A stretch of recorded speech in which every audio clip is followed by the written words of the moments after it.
Hello everyone, my name is Kisapniaq, and I have been a Pokemon trading card game player for quite some time now. I've gotten quite acquainted with Rogue decks, and I would like to share to you my experiences with Rogue decks. In particular, a little guide to Rogue, how you can improve your own Rogue decks, and how you can improve as a player as well, through the art of Rogue decks. So, ignore the little titles, I'd just like to have a bit of fun. You're going to notice a couple of fun things in the video when it comes to the dialogue and text options. Hopefully you enjoyed them. If it's not your cup of tea, no worries. I can tweak it all as time goes on. Feel free to leave comments about any suggestions. I will do my best to check the comments, as for this is my first YouTube video, and I will adjust as need be.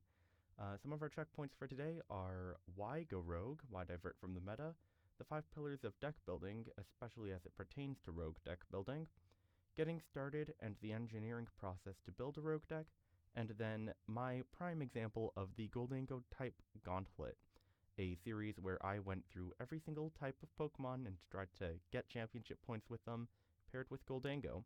Some of my choices are a little bit obscure, some of them not so much. And so I hope you enjoy when I get to that. Of course, though, we need to begin with a bit of an introduction. As I said, this is my first YouTube video. So who am I? Well, Kisapniaq. Duh. I've been playing since 2010. My favorite deck of all time is a rogue deck known as Archeops Jolteon Vileplume that I piloted to the 2016 Toronto Regionals and got top 8 with. My biggest inspiration when it comes to deck building and content as well is the Top Cut, also known as Puka. You might remember him if you're a long-time player or have played since, I want to say his channel was going until 2013 or so. And the event I'm most proud of is my Los Angeles Regionals 2024 run, where I managed to get top 128, almost into top 64, with Gholdengo prior to all of the Energy Search Pro shenanigans.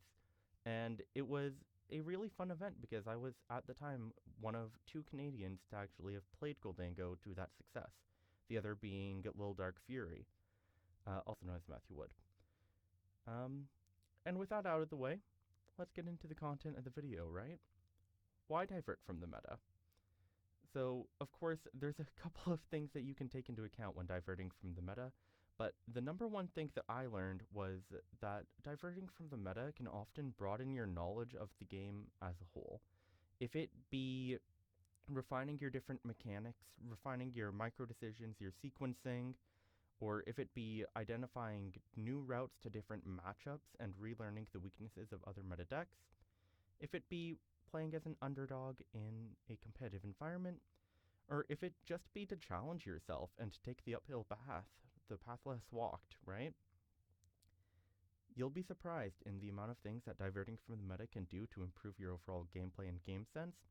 And even though it is quite a challenge to pilot some of these decks, if you trust it, you can definitely get some really cool options and lessons from playing Rogue.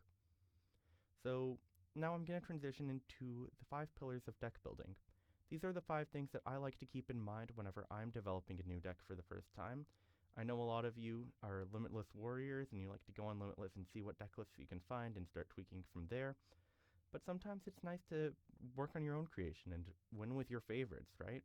There's that one quote from, I want to say it's Heart Gold Soul Silver and Gold and Silver as well, that's talking about using your favorites, and that is a philosophy I like to play by oftentimes, and I like to have fun with my favorites.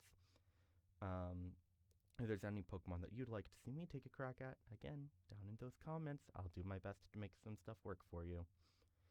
So what are the 5 pillars of deck building? They are resourceful cards, flexible cards, dynamic game plans, synergistic effects, and overall consistency. Those are some pretty big blanket terms, and I think it's pretty important that we actually dive into all of them. The resourcefulness of cards can be the different ways that cards can compress roles. The flexibility is the different ways that you can use said cards and different ways you can capitalize off their effects. The dynamic game plans are the different routes that are provided to you in winning a game. Synergistic effects, things that work together so that your deck isn't a whole bunch of very far out there standalone pieces. And then consistency is making sure that you can do what you want to do at least a good amount of the time. And so let's get started as a deck builder. What are some cards that we can look at in order to inspire our play and inspire our deck building? One of the first options that always comes to mind for me is Resourcefulness.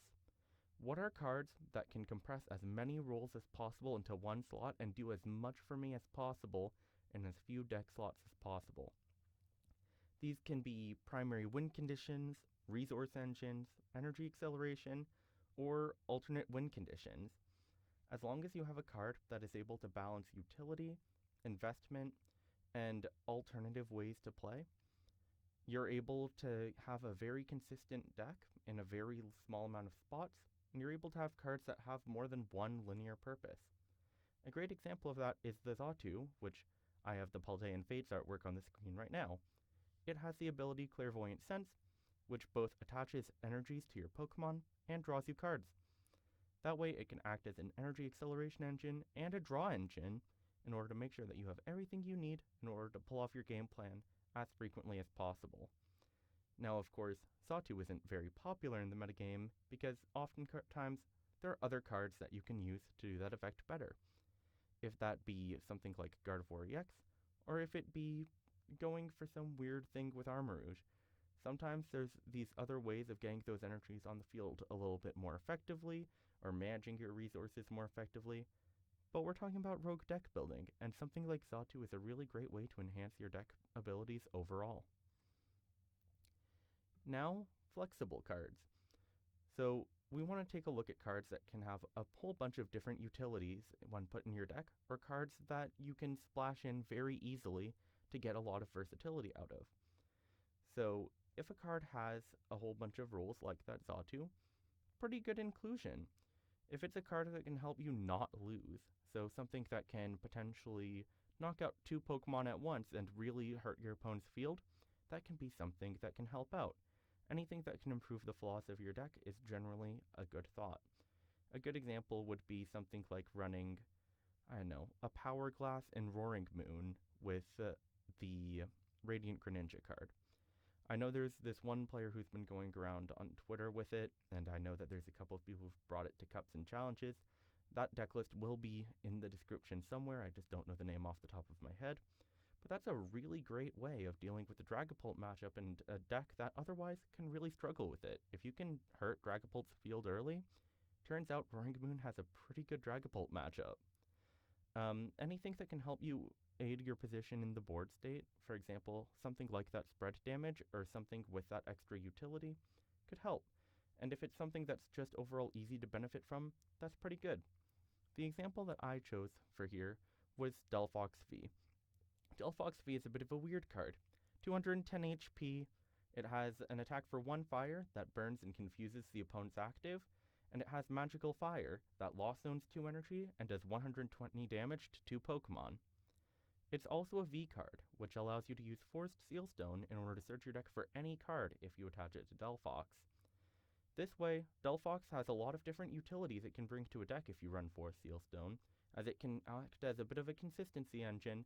It can potentially stall you a turn or 2 with that confusion if you need to get lucky, and it also has that Magical Fire attack in order to help weaken your opponent's board state and open up your time to set up, get consistent setups, and really establish a strong field overall.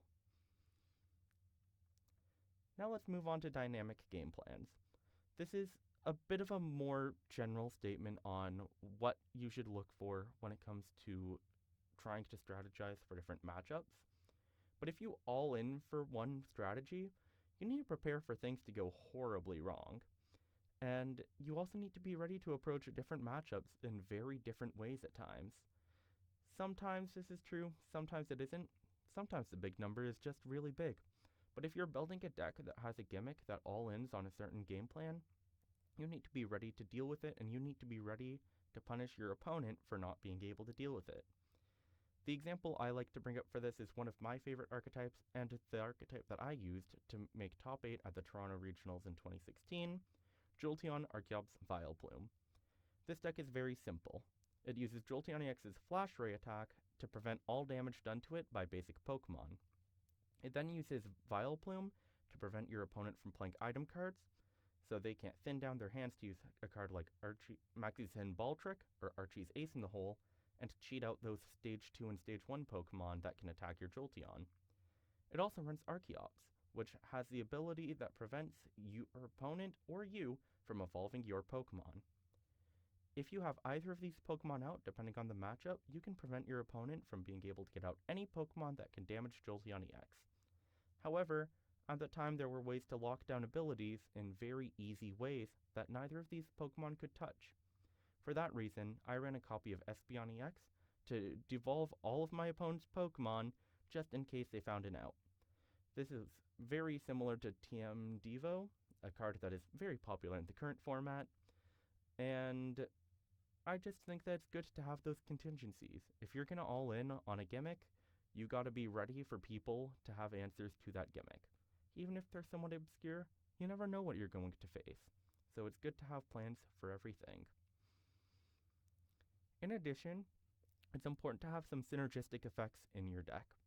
Aim for cards that benefit each other through their different effects and have very strong synergies through how simplistic their effects are and how their effects can very easily counteract the weaknesses of their costs.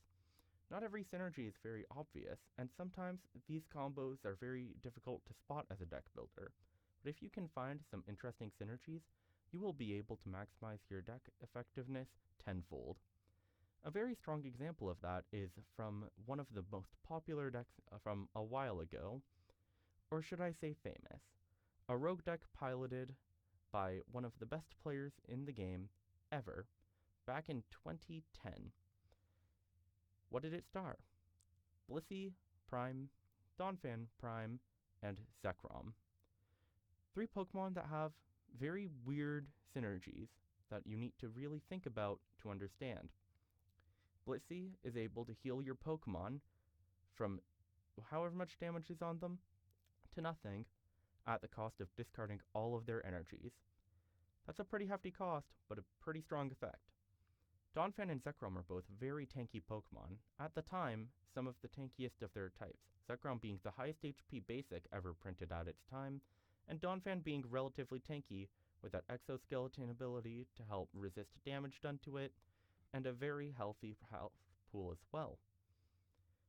Earthquake is an attack that does 60 damage and 10 damage to each of your bench Pokemon, so Blissey healing up your bench Pokemon is pretty useful, and even if you discard the energy, putting 1 energy back on Donphan is not that high of a cost at all. Then there's Zekrom. Does 20 damage, plus 10 damage for each damage counter on this Pokemon.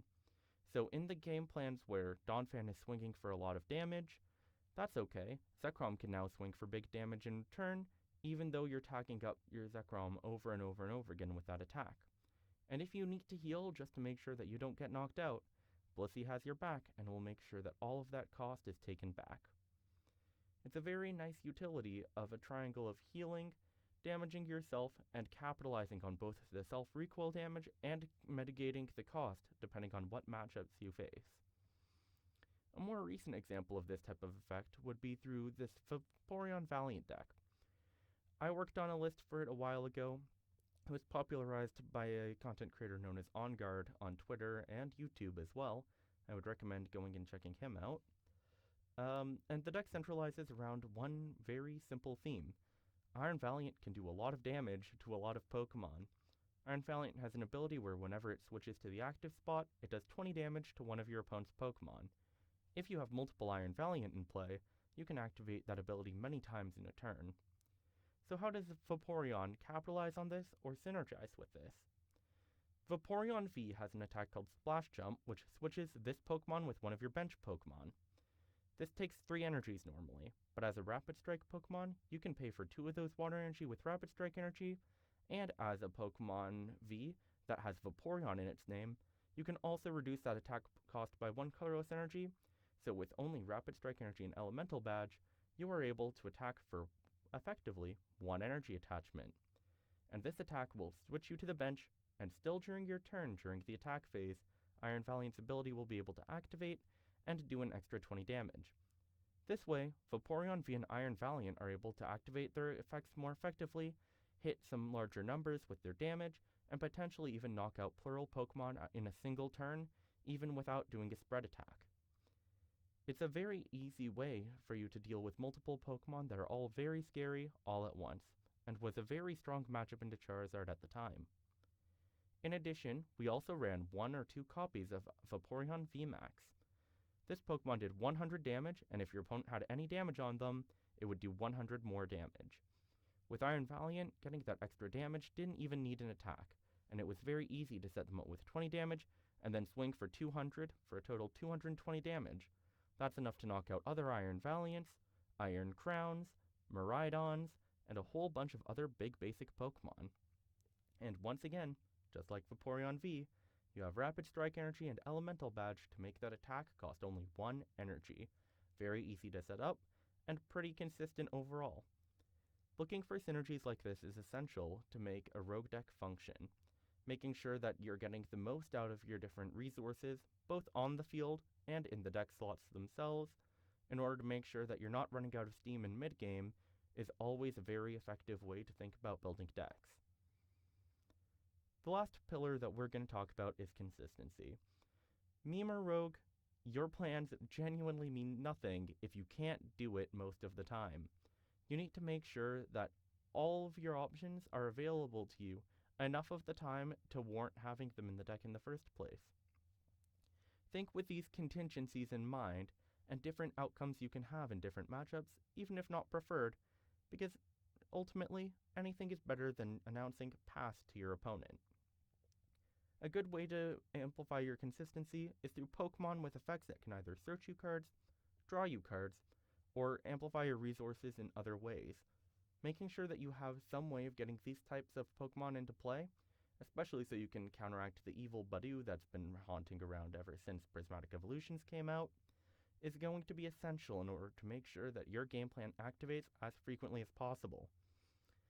On that note, let's talk about one of the clashing situations with the pillars that affects a pretty awkward archetype. In the new set coming out, Journey Together, we have Mamoswine EX, a very strong Stage 2 Pokemon that has an ability that searches for a Pokemon and puts it to your hand from your deck, and an attack for 2 energy that does 180 damage plus 40 for each Stage 2 Pokemon on your bench. Mamoswine in Japan has very low results right now, which I would deem it to be a rogue deck because of that. However, it's a very interesting situation for me to think about because it is not just a rogue deck, but a rogue deck with a lot of missing pieces in order to make sure that it can chain its attacks effectively and also get everything it needs in order to reliably chain its turns. So one of the most common ways people play it right now, in Japan at least, is with Garganacl and Pidgeot EX. Garganacl can attach a fighting energy from your discard pile to one of your Pokemon, healing 30 HP in the process, and Pidgeot EX can search your deck for any card and put it into your hand. These 2 cards are very effective in making sure that you're able to find the resources you need and attach the energies you need in order to attack with Mamoswine every turn with a wide field of Stage 2s to do significant damage to your opponent. However, this means you're running 3 different Stage 2 lines, your Mamoswine, your Pidgeot, and your Garganacl, all with different basics, your Swinub, your Pidgeys, and your Naclis. Take a second for that one.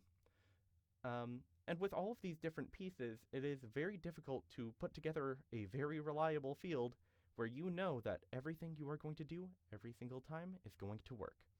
Especially with decks like Dragapult running around that can knock out your Pidgeys, or even some of your Naclis depending on which one you run, it is very difficult to establish a field with so many different Stage 2s, and it is especially volatile to having your cards prized without Hisuian Heavy Ball in format. One of the alternatives that you have to this is running the Quaquaval engine. Quaquaval is a very overlooked card in the current standard format, but there are 2 different Quaquavals that have very good utility in this deck. The first one is the Quaquaval from Surging Sparks. With Up-Tempo, you can put a card from your hand on the bottom of your deck, and then draw until you have 5 cards in your hand. This way, even though you don't search your card for any card, you're still able to cycle cards from your hand back into your deck, and draw more resources and cards in order to find all of the pieces you need to hit your combos. This way, even when your hand is small, You might even be able to draw enough cards in order to do things that Pidgeot couldn't even imagine doing. And sometimes you'll find some supporters that you would otherwise need to get off Pidgeot. And then also your energies, your rare candies, your other Pokemon, or other options that can help you with your consistency. In addition, you also have the base set Quaquaval with Energy Carnival. Once during your turn, from your hand, you may attach an energy to one of your Pokemon. Whilst it's not the discard pile, therefore not as reliable as Garganacl in late game, it still gets your energies in play very reliably, and unlike Garganacl, it evolves from the same Pokemon as, in this case, your Draw Engine would. Because they are both Quaquaval, they both evolve from Quaxwell, and therefore both fall from Quaxly. This way, your deck is less vulnerable to volatile prizing, and is able to get out your Quaquavals more consistently. This begs the question, though. Is that resourcefulness of guaranteeing that your Quaxlys aren't going to be prized, and guaranteeing that you have multiple different Quaquaval options in order to get out all of your cards, really worth sacrificing the guaranteed card search with Pidgeot and the late game guaranteed energies off Garganacl? This is a question that is out of the scope for this video.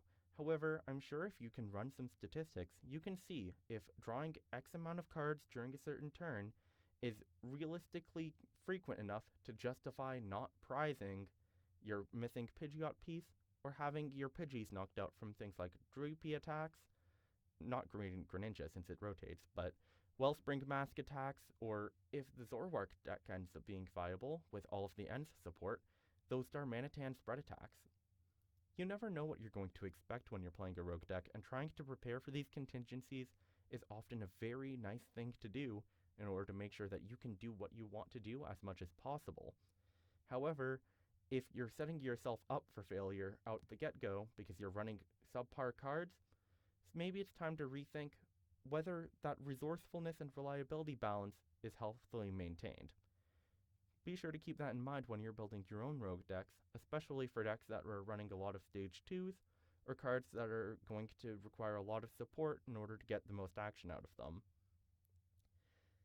So, can we talk about Gholdengo yet?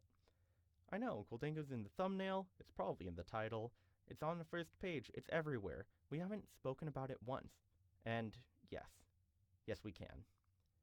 And Victor Von Gloom, if you are seeing this, yeah, I'm imagining you're about at this state too. So what strengths does Gholdengo EX have? I was talking about a whole lot of different concepts that you need to keep in mind while deck building, and while Gholdengo is no longer a rogue card, it wasn't always the top of the meta. So what did Gholdengo do really well that saw it seeing early success? The first thing that Gholdengo EX is really good at is its resourcefulness. I know, weird comment to make. However, Gholdengo is ultimately very low commitment to put into play, and drawing a card every single turn with that ability, sometimes even 2 cards, is very strong and allows it to, in very few deck spots, act as a very reliable draw engine. It is also very flexible. That attack cost being only 1 energy means that any given turn, you may attack with it. No matter what happened the last turn, if you have 1 energy, you can attach it to Gholdengo, and everything else in your deck is able to help you attack with it. And it's obviously that draw engine, as I mentioned earlier. Drawing 1 card per Gholdengo in play, and sometimes even 2 if it's in the active. Such a nice effect. And 3 is that synergistic property. It feeds the discard pile resources. And I know that sounds weird, but there's a lot of cards that synergize with the discard pile and use energies in the discard pile in order to make sure that they can do all of the things they want to do. We'll get into some of those combinations later, but just keep in mind that sometimes getting cards in the discard pile isn't all that bad. Plus, it gets the cards out of the deck so that your coin bonuses can be even more consistent at getting your combo pieces in late game. What weaknesses does the Gholdengo have, though? Because I talked a lot of praise, but there are some downsides to Gholdengo, shockingly enough, as much as I love the card. The first is that it suffers from this thing called Big Beatstick Syndrome. It is a concept that has existed for a long time in a variety of different forms, dating very far back, but the earliest one that I would remember would be X-Ball Mewtwo, back from Next Destinies, or maybe even Dragon's Exalted Rayquaza EX, that for 2 energy did damage for every energy on it. great effect, but it's a big beat stick. It doesn't have a lot of things it can do when it comes to attacking other than just hit really hard. In addition, it requires one turn to evolve into your following Pokemon. It's a very high investment to chain attacks because you need to get those energies in your hand to use Make It Rain every single turn, as Gholdengo does damage based on the amount of energy in your hand that you're able to discard. It also has a very high card commitment to fully establish your field. Whilst getting out one Gholdengo is relatively easy, getting out 2 or 3 can suddenly start to require a lot of stage 1 searches and a lot of acceleration, and sometimes that's not very easy to do overall. It also has a very volatile game plan against, specifically, in my experience, Gardevoir EX and Miraidon EX. Now, I don't say that they are necessarily bad matchups or terrible matchups. However, if your opponent sets up an Iron Hands, turn 1 going second, you're going to have a genuinely horrible time.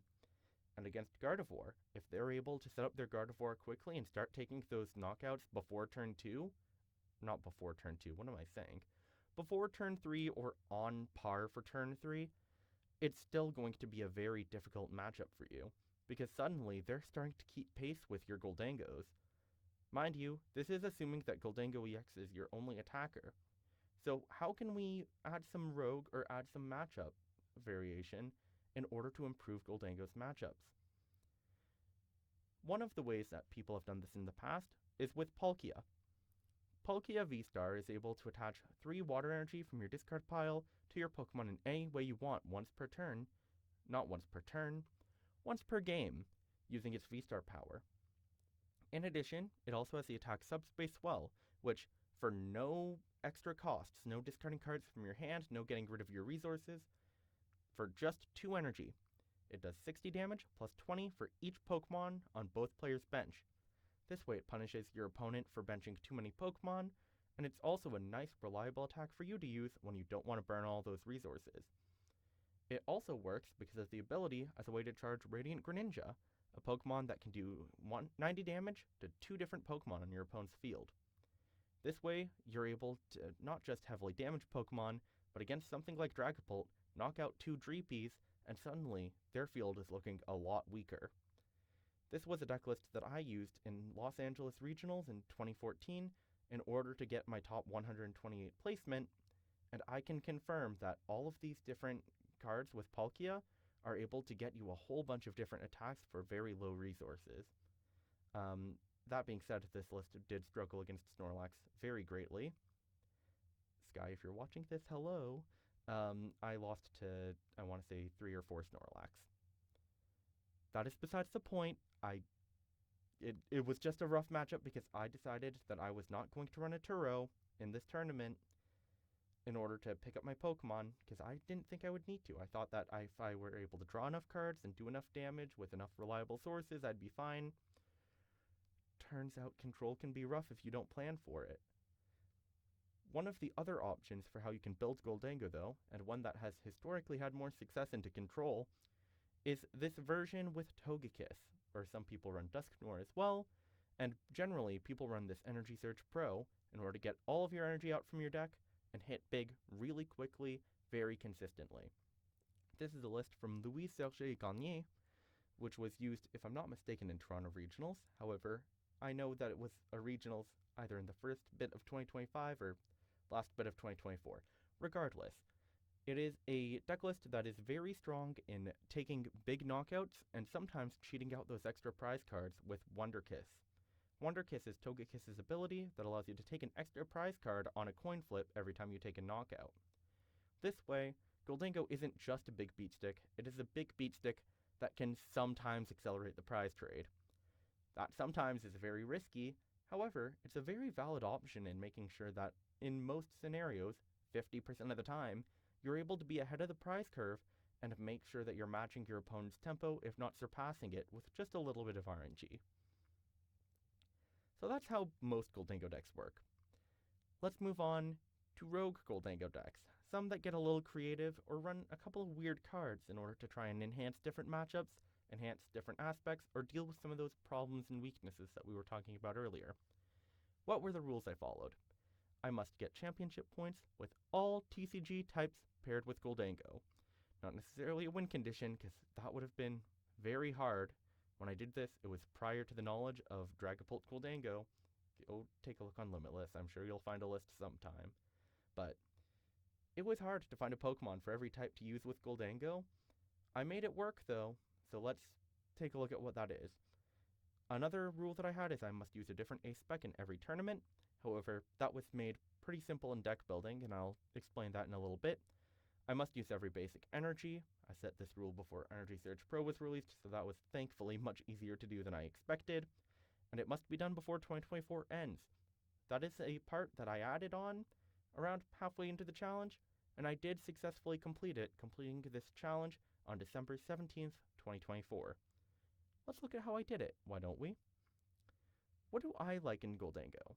When I'm deck building for Gholdengo, there's a couple of things that I want to include no matter what. One of my things is I want to make sure that I have non-Gholdengo draw support abilities in order to make sure that against things like Iono, even if I go down to one card, I can get back up to 10 no problem. So that's something I like to have in every single one of my Gholdengo decks. I also like to have a way to counteract spread. So a lot of spread attackers, like Radiant Greninja or Delphox V, can do damage to a lot of Pokemon and really hurt your field. I like having ways to make sure that my Gimmighoul's don't get knocked out on turn 1, or at least I can keep 2 of them alive. Even if I don't use it every game, and especially if I don't want to put a 2-prize liability on the board, turn 1, I stumbled over so many syllables, excuse me. I just want to make sure that I have a reliable setup and a method to deal with as many situations of spread damage as possible, or the ability for my opponent to deal with these big knockouts as soon as possible. I also want to have a method to improve my mid-game reliability and consistency. This is normally something where I want to make sure I can draw either a bunch of cards or I can target exactly what I want to draw, and normally is something where I want to gain card advantage. Card advantage is whenever you use one card to get more than one card from either out of your deck, drawn from the top of your deck, or back from your discard pile. The fourth thing I like to have in almost every single Gholdengo deck that I play, can you tell I'm getting tired, is the one prizer attacking option.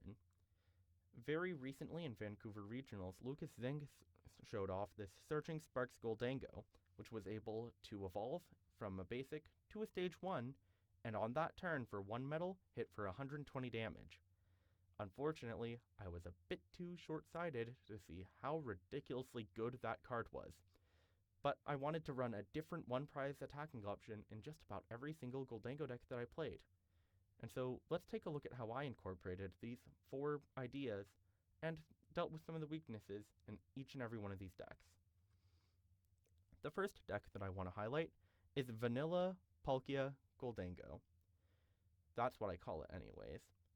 This version of the deck is running a very streamlined Gholdengo pack, or not Gholdengo package, it's running 4/4 Gholdengo, they all will, but a very streamlined Palkia package.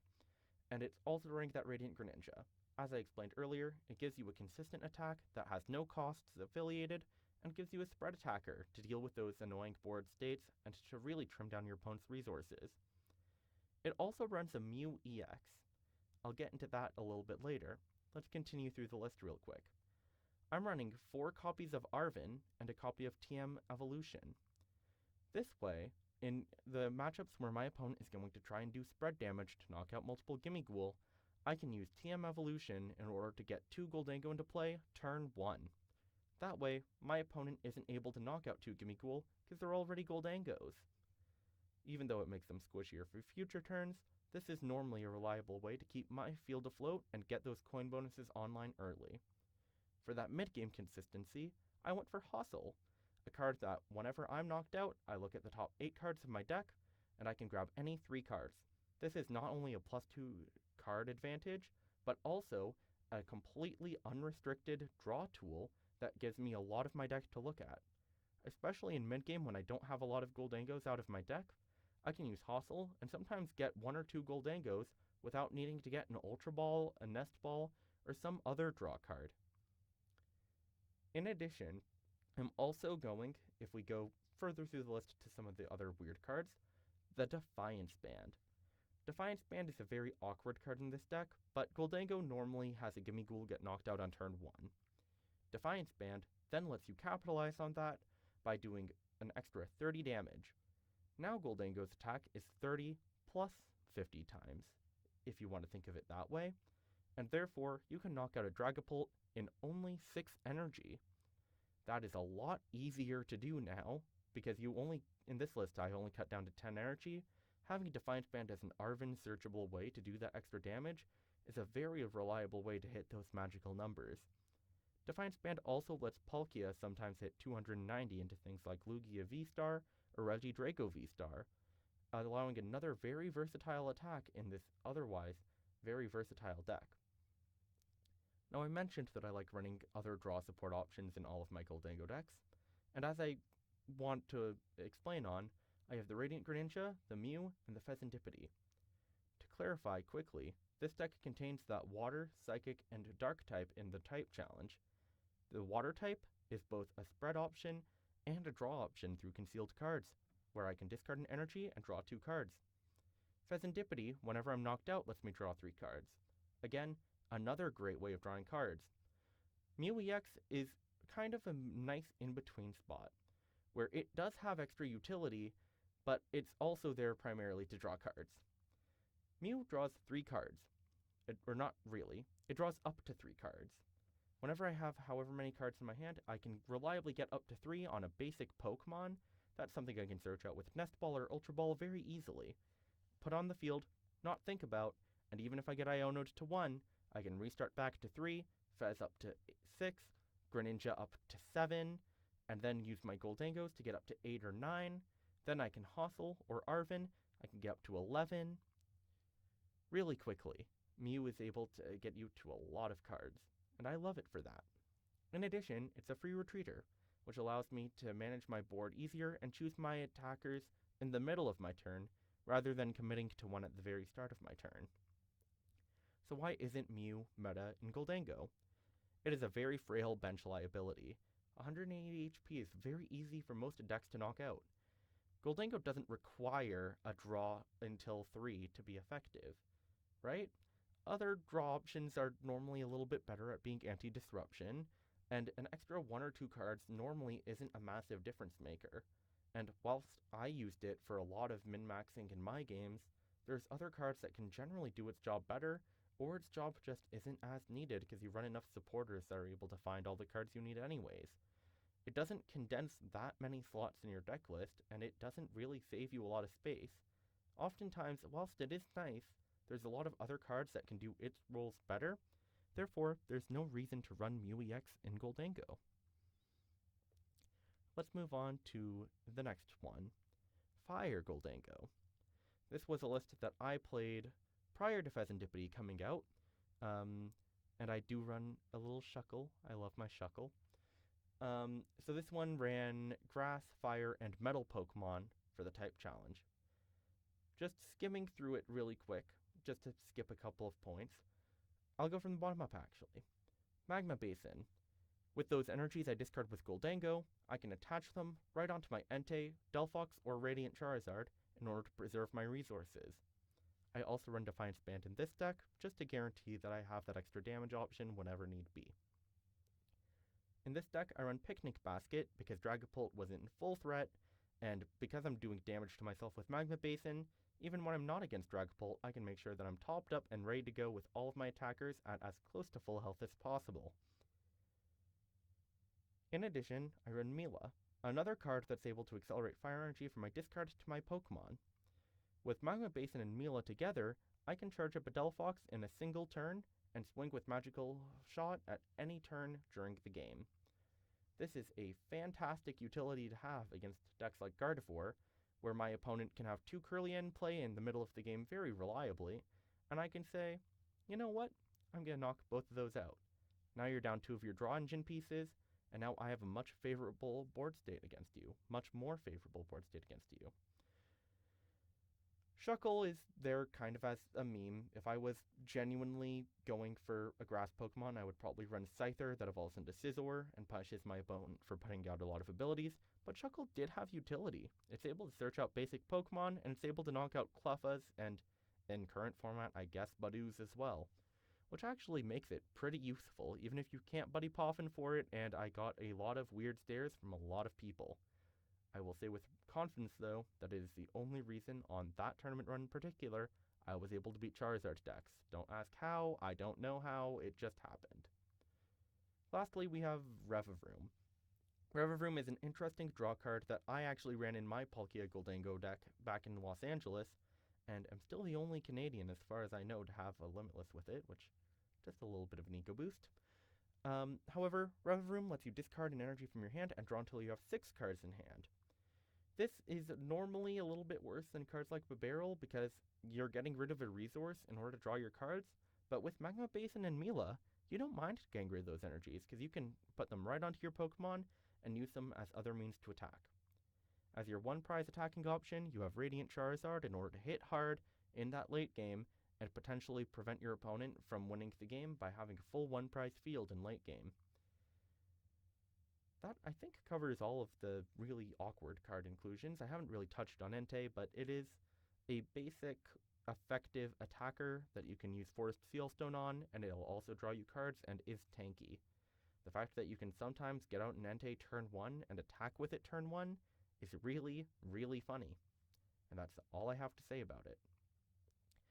So, there's also Hustle in here, the mid-game through endgame card advantage, the Fire package, acceleration, and attackers. It's versatile in matchup routing. It gives you a lot of options on how you attack different things, and it also routes your discard pile to do different things based on different board states. I also ran Hyper Aroma in that deck list, and not a single copy of Ultra Ball. That is stupid. Do not do it. However, Hyper Aroma allowed me to cut my Ultra Ball count really low and allowed me to search out all of my stage 1s in a very consistent Arven package. Plus my TM evolution was able to get out a lot of evolutions anyways. This way I was able to trim down my deck in other places and put it into my versatile attackers and versatile matchup routes instead. And Chuckle and Picnic Basket, whilst they were more so fun inclusions, did have utility no matter what in order to get out my Pokemon or deal with awkward matchups that I don't like. Why did Fire Gholdengo work? This was a tournament that I won with Fire Gholdengo 4 points. It's resourceful and synergistic. It uses the same resources for multiple game plans.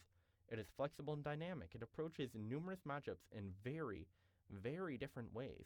Against Gardevoir, you knock out those double Curlias, they can't do a whole lot of anything. Against other Gholdengos, you send in an Entei, and they really don't want to put in the resources to knock it out, or Radiant Charizard can just straight up one-shot a lot of them.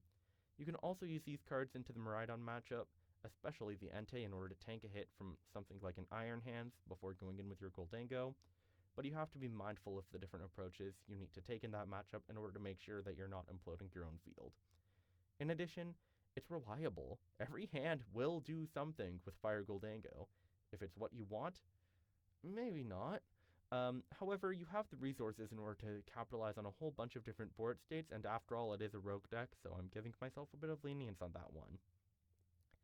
The last deck list I want to show you for the Gholdengo type Gauntlet covers the Colorless, Dragon, Lightning, and Fighting types.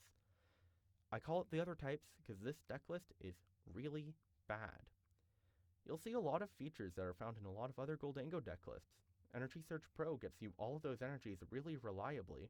I run 2 fighting energy in here even, so that in the case that for some reason I prize one of my colored energies, in the case it's fighting, I can theoretically still get that extra energy card off Energy Search Pro.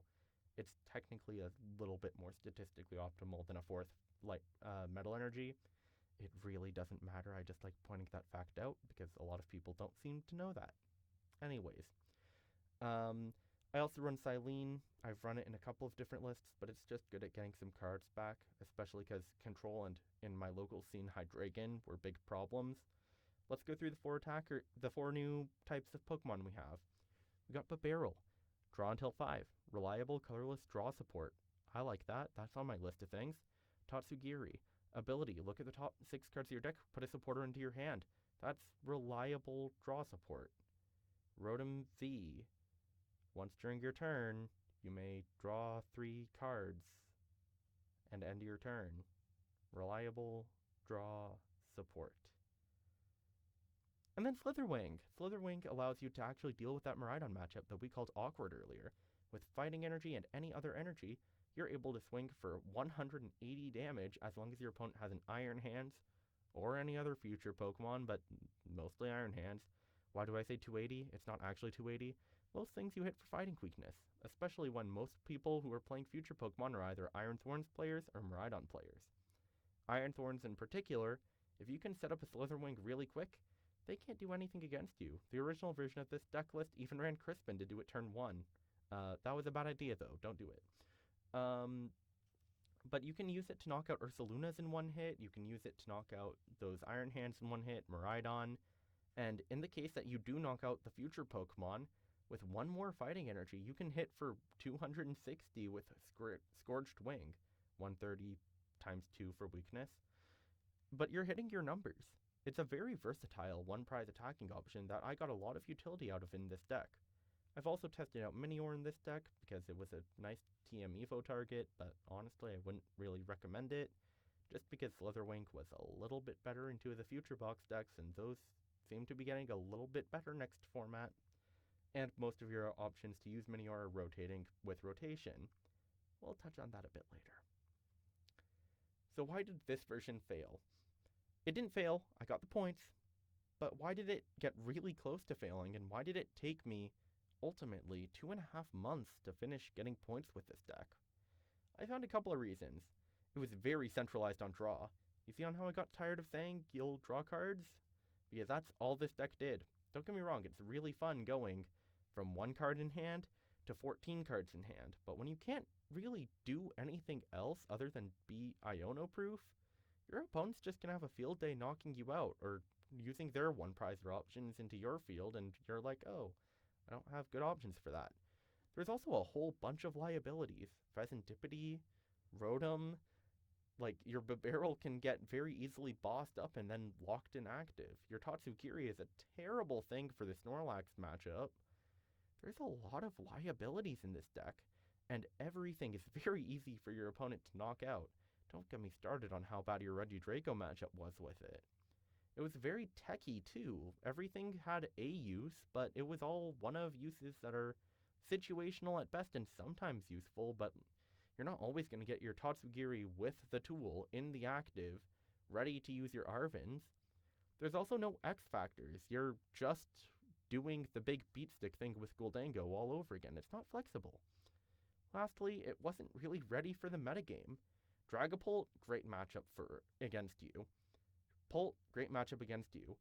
If a Charizard was running Radzard, which every single one of them for a year or two now has been doing, you're gonna have a bad time. Even Palkia decks were starting to get the better of you because you were doing big beatstick things, but they were just positioning themselves around your field better. It was not a good time because you put all of your eggs in the one basket of draw cards, be consistent, and it wasn't flexible. What did it get right, though? Did it have some promise? It was really consistent. It had a lot of draw cards, so I guess you can consider it synergistic to a point. It was able to cycle your cards very well, too, and Tatsugiri being able to randomize your deck order was sometimes exactly what you need to get out of an Iono. It can also adapt to do its main job in a whole bunch of different ways, with Babero letting you draw cards in different ways, with Tatsugiri making sure that you have options in the Iono proofing situations when Pheasantipity isn't available, and even having Rotom V for your forced Sealstone plays. You had a lot of different routes to get a lot of different cards, and it made it very effective. As it turns out too, big numbers are good. I don't know if you've been taking a look at how well Gholdengo's been doing on the international stage recently, but it turns out if you can hit a lot of damage, and you can mitigate some of those bad matchups with a bit of healing through something called Monkey Dory, which I'm not gonna touch on, even though it's a really great card. I would run it in every deck I could. I don't really want to think about it right now because that would have made the challenge so much easier. But it turns out like big numbers are just good. And if your opponent can't do the right numbers to you and you're doing big enough numbers back, sometimes that's just enough to win. And if you can sequence to min-max the deck, you guaranteeingly got what you want. I'm going to say genuinely, 99% of the time. It's just that your opponent got what they want and you had no answer to it with this deck. It was consistent to a fault. So what's the moral of this story? What is there to be learned from the Gholdengo type challenge? There are a lot of varied game plans that are needed in a rogue deck in order for things to go right, or you have to have a lot of faith in your primary game plan. You should either be flexible, or you should know exactly what you're doing into every scary matchup in order to make sure that you can mitigate them to the best of your abilities. In addition, you should keep that balance of resourceful cards, consistent cards, and dynamic cards very well balanced. If you go all into consistency on draw cards, sometimes you're not going to have a dynamic enough game plan. If you go all in on dynamic cards, sometimes you're going to burn your resources out way too quickly. And if you go all in on dynamic cards, are you really being resourceful with how you're managing not just your deck, but your field space? You only have 5 bench slots inactive. You got to make sure you're making the most of all of those. Otherwise, are you really playing rogue, or are you just playing something that's really, really suboptimal? Sometimes a little bit of both. I like a little bit of both, but that's just between me and you. Lastly, the meta options are generally meta for a reason. You gotta remember not just why you're on rogue, but how to deal with those meta options, how to adapt to those meta options, and sometimes how to incorporate some of the positive traits of those meta options into your own deck in order to succeed to the greatest of your ability.